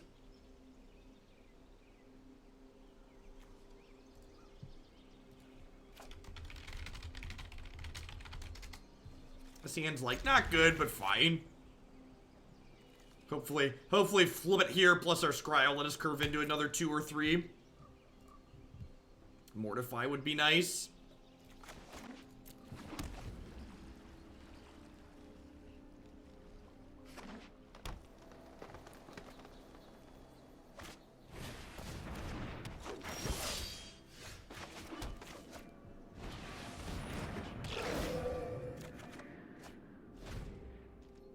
Is Massacre a possibility? You mean Massacre Girl? Maybe? I don't know. I don't know if she really solves issues that we have. Like, she wouldn't help a matchup like this. I think, like, these slightly bigger aggro decks and things like Esper Control are the 2 places that this archetype feels like it really struggles to me. So, like, from a problem answer solution, I'm not sure that Massacre Girl really fills any role that we're looking to fill. It's Nullhide Ferox. I guess Nullhide Ferox coming down this turn is good for us when I want to play a Bell-Haunt next turn. Is this going to be game 6 here in a second? Do I want to Bell-Haunt? I think I do, and I think I just concede if they have another Nullhide.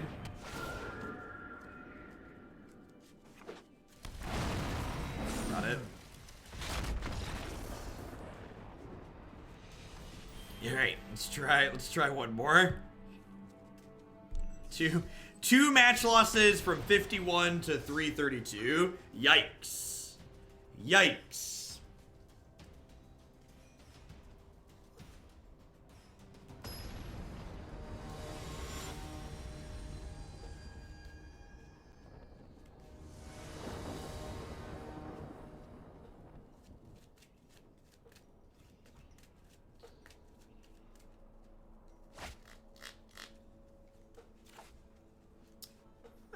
The draw. I'm missing a color, but like this is a redraw. I'm gonna keep this. Woof. Drew a land, but it wasn't the color we're missing. Dusk Legion Zealot. Also not amazing against a bunch of basic mountains. Although it does line up okay against Banisho Pyromancer. Hoping to dodge a Goblin Chain Whirler this turn.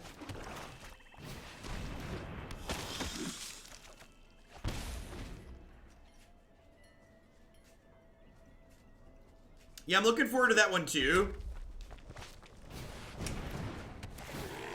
That's fine. This matchup, and again, like this is one of the big legs up that Mono Red has in Magic in general, is that, you know, I kept this hand going. Not only is it speculative looking for colors, but it's also just like not great in the red matchup. And like once we get to make intelligent mulliganing decisions, knowing what we're playing against, the matchup's just like night and day.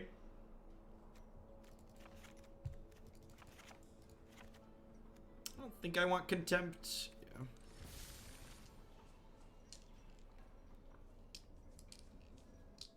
I'm starting to drag a little bit, and the viewer counts down because we're getting later into the evening. So I think I'm gonna do 5-color Niv Friends after this, but I'm gonna hold on to green-red Stompy stuff for tomorrow. As always, whenever there's a deck in the stream title that we don't get to, it just stays in the queue.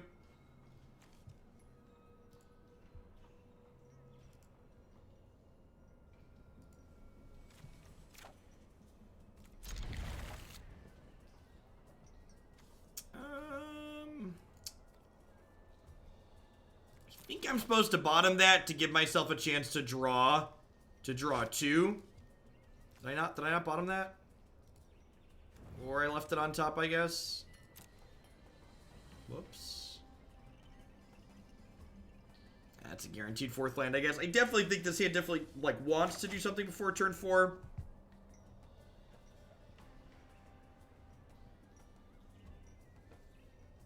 Did my arena get disconnected or waiting on my opponent? What's the deal?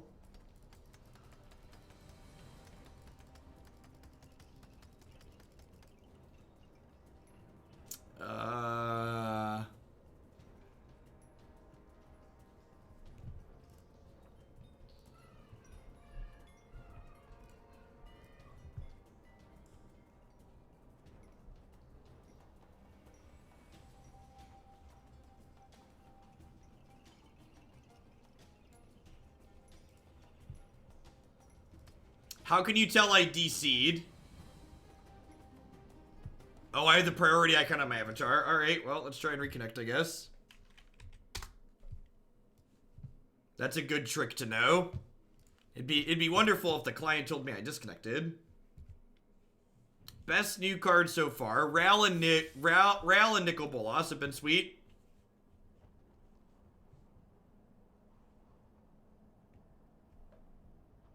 This is the part where it's like past my first turn.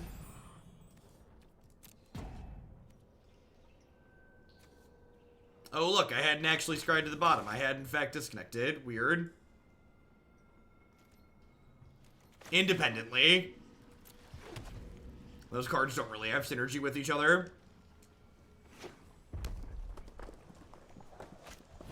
Yep. Looking to draw Moment of Craving. There's any 2-mana spell here.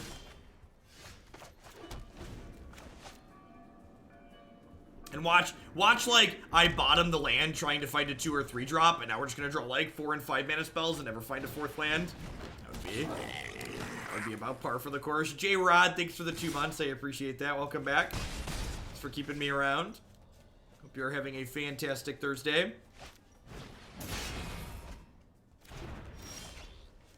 Alright, well.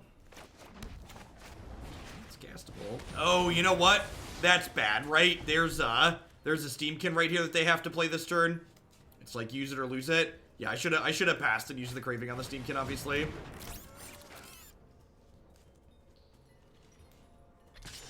That is a pretty big mistake on my part.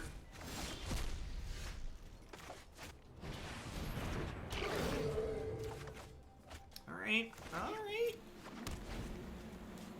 Take a chance on me. Do-do-do-do-do.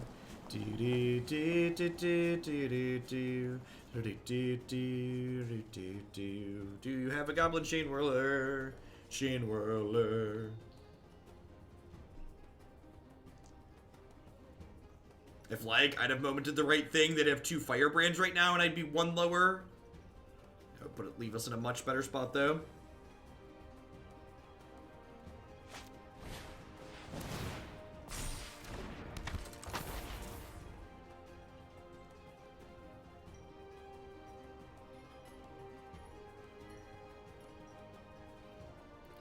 Well, I mean, Corel, it depends on what you're... So what you're saying there is, it feels bad to play against the good decks with your brew. So to that, my response would be, well, what's your goal for brewing? Is your goal for brewing to actually build a good deck? Or is it to just get easy wins against other bad decks? Because, like, if you're actually trying to brew competitively, you should be excited to run into the actual good decks in the format. Because if your brew is actually going to hold its own, it needs to be able to go toe-to-toe with those good decks. So, like, the most meaningful testing you could have is running your brew into stock good decks rather than other brews. Because, like, if you build a new deck that you're hoping to take to a tournament and you just run into all other new decks, you have no idea if that deck's actually good or not.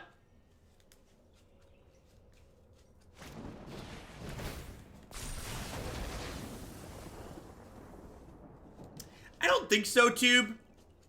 And, like, Flibbit probably more directly plays Treasure Map than the Sailor of Means. And, like, this archetype has a ton of things that are good in these matchups, so...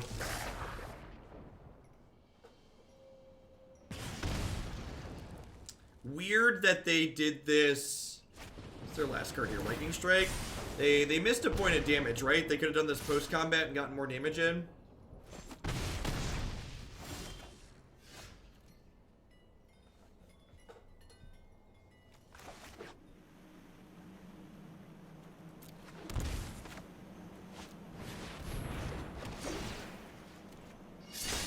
Alright, I think we just hope to fade here. I think we hope to fade and then draw gain 3, and kind of snowball from there. If they break this turn, I get 2 shots at a gain 3.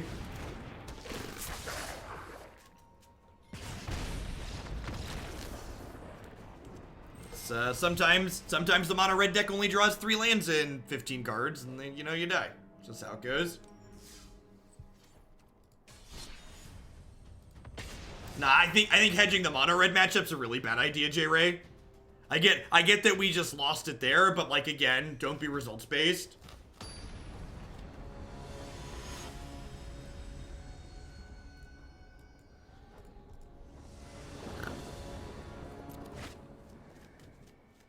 Sure. Play. Got like a lot of lands in it, but that's a spell land for later, so I'll call that good enough.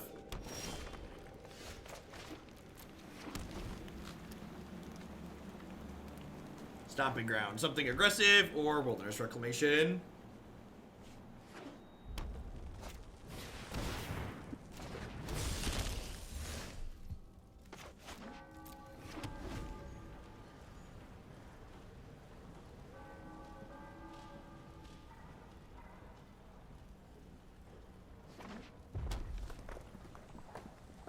As the middle of typing, wouldn't it be more correct to take Gitu there? No, I think taking Gitu is like playing to not lose.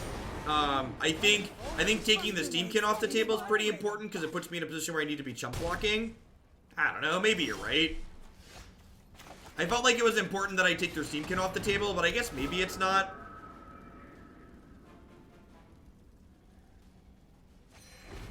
I don't know. No, I think I'm right. Because, like, so think about the position we're in where they draw a shock. Like, if they draw shock there and I took their Lava Runner rather than taking 2 to take the Steamkin, they shock my Lava Runner, and then I'm forced to chump block their 4/4 Steamkin with my 2/3 Hostage Taker, and then, like, I just don't have draws the following turn, right? I don't know if we're getting pigged. I think we're just getting, like, green-red aggroed. Like, I think something a lot of people are going to do pretty incorrectly for the remainder of this season is, like, try and put pig in every Gruul deck. And, like, there were a lot of these really good low-to-the-ground Gruul decks last season that are still going to be really good that have no interest in playing pig. Just, like, absolutely zero.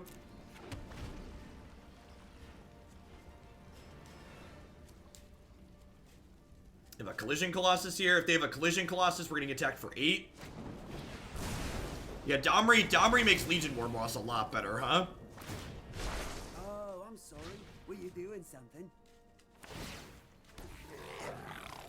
Alright, down to 12.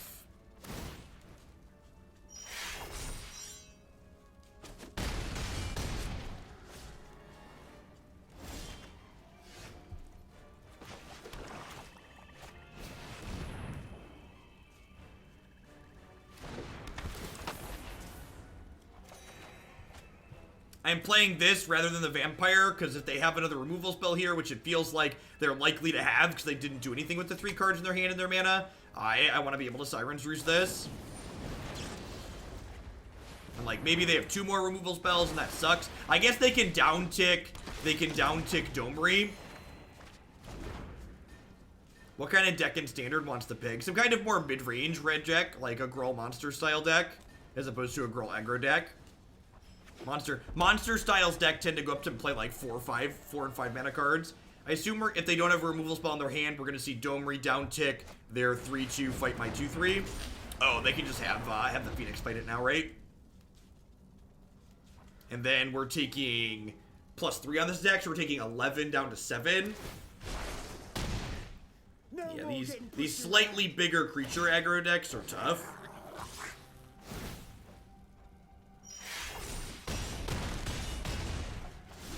Does the pig go into Thran Dinos? 1000%. We're just dead, right? Like I can survive this turn in the back of Siren's Ruse, but it's like don't have a comeback mechanic from here.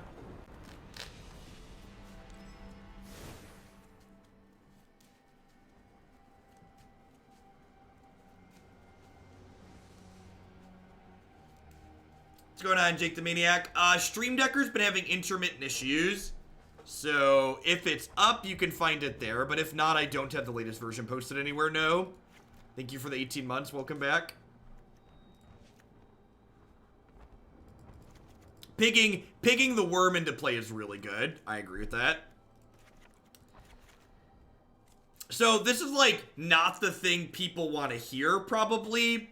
But there's a good chance that a lot of the cards of this set, or this set overall, doesn't impact Standard in a huge way in a competitive sense just because this is the 7th set being added to a pretty sizable card pool already, and a lot of the sweet things in this set are these kind of mopey mid-range things, and a lot of mopey mid-range things die to red aggro and white aggro, and they also die to Wilderness Reclamation. So I'm sure we're gonna have some amount of different things that we play here constantly, because we play things that are off the beaten path, but I think from like Grand Prix, Mythic Championships, that type of stuff, I think people who are expecting a big change in those categories are probably going to end up pretty disappointed.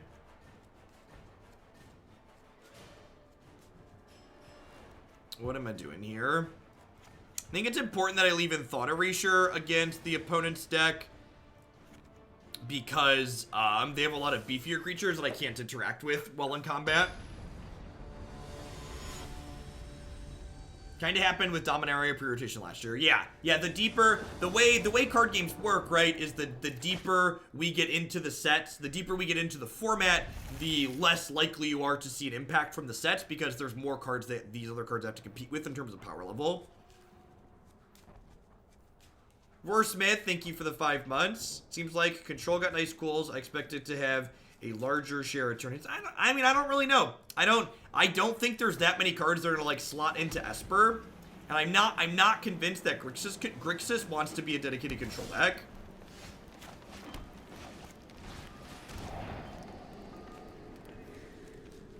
Double good 3-mana Planeswalker. I guess this one generates card advantage. That's the one I want to take. I'm not interested in a 5th land.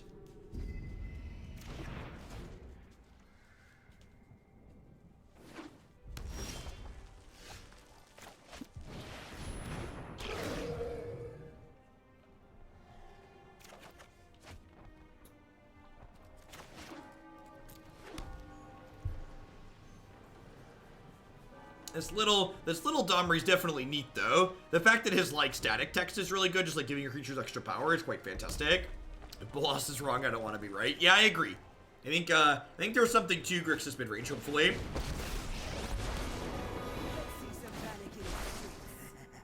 Have at it, boys.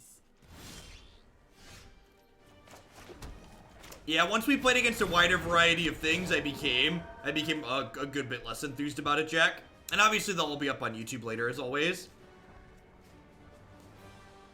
One thing I do really want to try, I think Jeskai Hero could be sweet.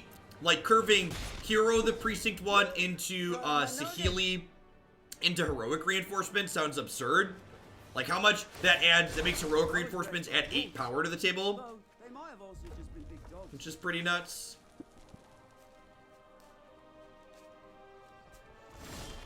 Wow, so their hand is like stone cold nothing here, huh?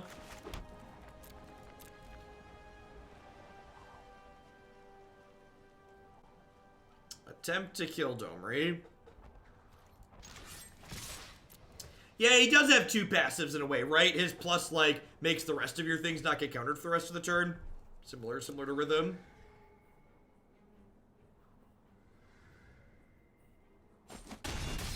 Yeah, doesn't always work out how you want.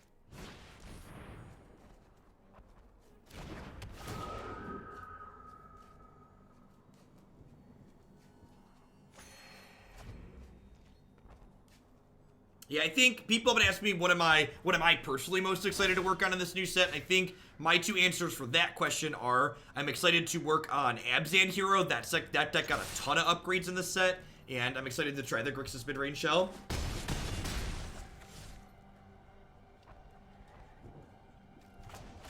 I really just don't think Hero belongs in a control shell. I think if you want to play control, that's great, but it just shouldn't involve the card Hero.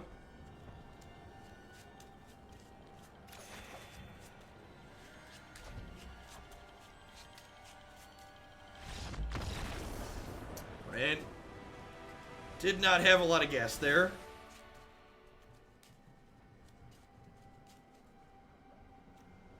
We're still fumbling our way around, Hangman. I don't know that much changed. Like, the decks we're playing against haven't changed that much. playing sweet things and like working through new ideas that'll be like tier 1.5, tier 2, tier 3. We're going to have a lot of things to work with from the new set, but the overall things that we're going to be playing against are going to be a lot of the same Z's from the previous formats. Yeah, I agree with that, Magasen. Saheeli is better in control than Hero because she's harder to interact with.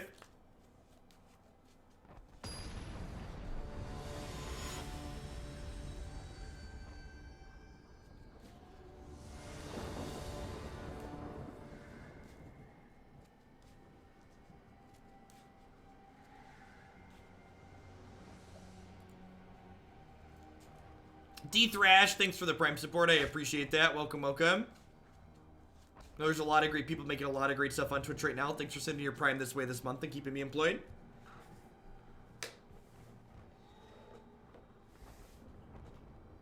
Sweet Maggots, the one like we were playing on stream.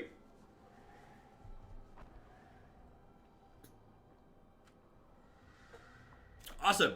Yeah, Admiral cheered, an update is available. Please restart Magic Arena. Well, I guess we'll play the match out first.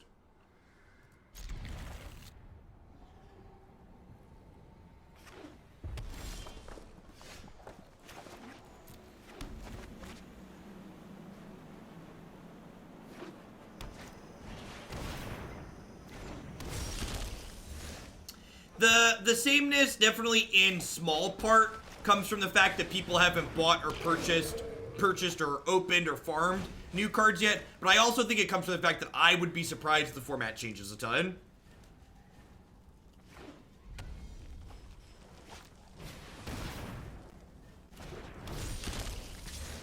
Alright, so their 3/3s are not a big deal because we have Bell-Haunts coming up here. I'm gonna go ahead and put this down. That being said, I think I need to stem the bleeding a little bit here, and next turn I think I'm gonna block plus Moment. Yeah, I think this is actually going to be my last game of the evening. I've been running for about 8 hours, and the viewer count is way down. So, there's a ton of people streaming right now. Like, Allie's doing a 24-hour constructed stream, so I don't think I want to run super late if we're going to be lower. I'd rather, like, run late tomorrow or Saturday when we could possibly have better numbers. Been watching your vids since you and your posse were huddled around the card table with floodlights. Just decided to get a Twitch account and you're my first sub. I really appreciate that, D-Thrash. Good to know someone that's been around for a hot second. I think I just want a Bell-Haunt here. Please don't Ferox me.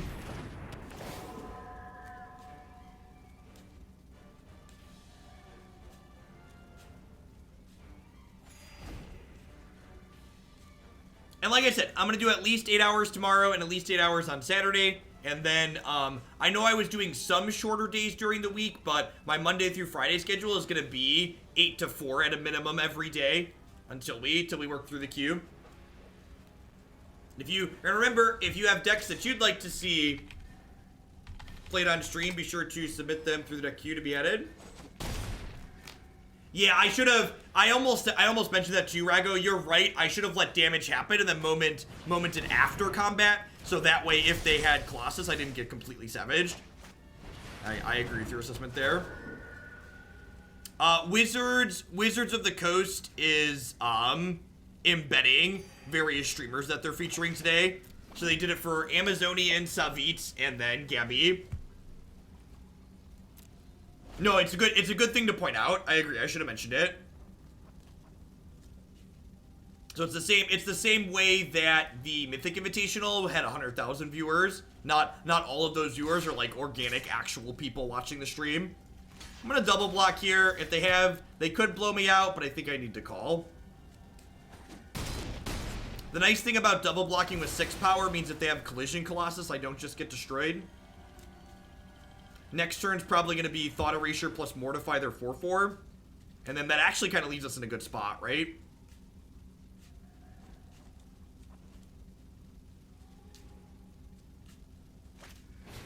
Wow, that's such weird sequencing. If you had the lava coil, why wouldn't you do it pre-combat? Maybe they just messed up.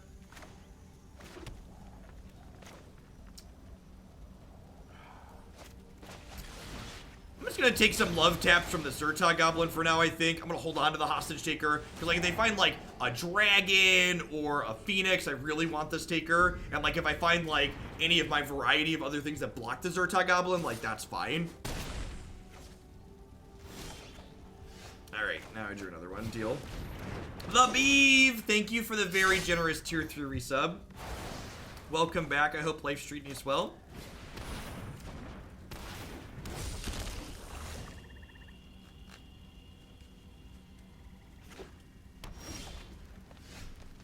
Alright, coffees for closers. Let's go. Thunk. Feeling pretty good about our spot. Most of their comeback mechanics from a position like this involve creatures that hostage takers deal with.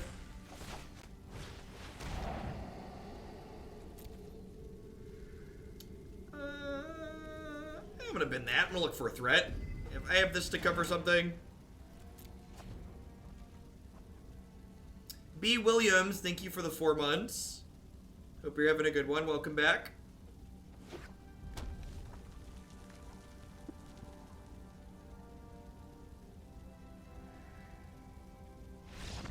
Argums! Thank you for the 5-month resub. I appreciate that. Thanks for keeping me around. Code redeeming's back up. Yeah, it's probably what the update involved in today.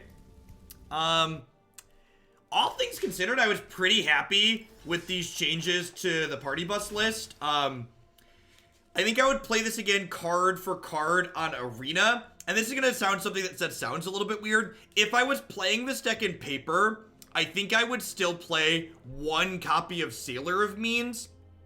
And the reason for that is it's tedious to do on Arena, so I don't think I'd ever want to click through it. But Sailor of Means when you draw your deck with the combo, you can like get looping and generate infinite mana, which can get you wins from spots that you wouldn't normally be able to win from. But doing that on Arena would be so tedious, I wouldn't want to go through it. So like if I was playing this in paper, I might like swap the Dusk Legion Zealot or a Guardmage for 1 Sailor of Means. You didn't like the Grixis deck, could you recommend a better one? I would recommend the Grixis mid-range deck. That's in my deck queue. It's a deck that my buddy Matt that was here earlier was working on that he said he liked a lot, and we're going to be playing tomorrow or Saturday when we get to it. I'm going to go ahead and wrap there for the night. Thanks everyone for watching. I'll be back tomorrow at noon Central Standard Time, so I'm starting late again because the Mythic Championship is going on. I'd like to watch some of the constructed portion of that. And I'll be live noon tomorrow and Saturday. So catch y'all around later. Remember, if you want some more content from myself, you can head on over to my website, jeffhoagland.com. And all my videos will get uploaded there. Everything will get published on YouTube from the stream today before long. So catch y'all around tomorrow. Hopefully everybody enjoy your war release. There's a lot of sweet things to be trying.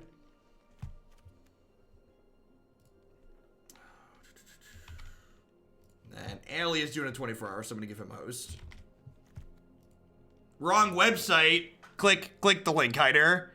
Tell me that's the wrong website. Click the link.